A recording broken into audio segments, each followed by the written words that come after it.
এক বুড়া 72 লাখ টাকা পেনশন পাচ্ছে। তো বাড়ির বুড়া বুড়ি ছাড়া কেউ থাকে না। একদিন বুড়া বাজারত গেছে, যায় পকেটে হাত দিয়ে দেখে মোবাইল নাই। চরম টেনশনে পড়ে গেল, দৌড় দিয়ে বাড়িতে আসলো। বাড়িতে এসে দেখে মোবাইল ঠিকই আছে। তো বুড়া বুড়ি জিজ্ঞাসা করলো, কেউ কি ফোন দিছিল? তখন বুড়ি উত্তর দিল, হ্যাঁ, ব্যাংকের ম্যানেজার ফোন দিছিল। তো ব্যাংকের ম্যানেজার কি জিজ্ঞাসা করলো? বললো, আপনার মোড়ে একটা ওটিপি আসবে, সেটা কবেন? তুমি কি কয়া দিছ?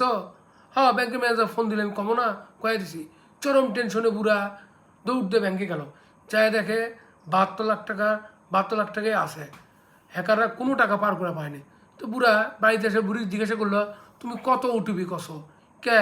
তোমার সব সম্পত্তির অর্ধেক ভাগ আমার। ওটিপি আসছিল 8,882। তো আমি অর্ধেক কষি 4,441।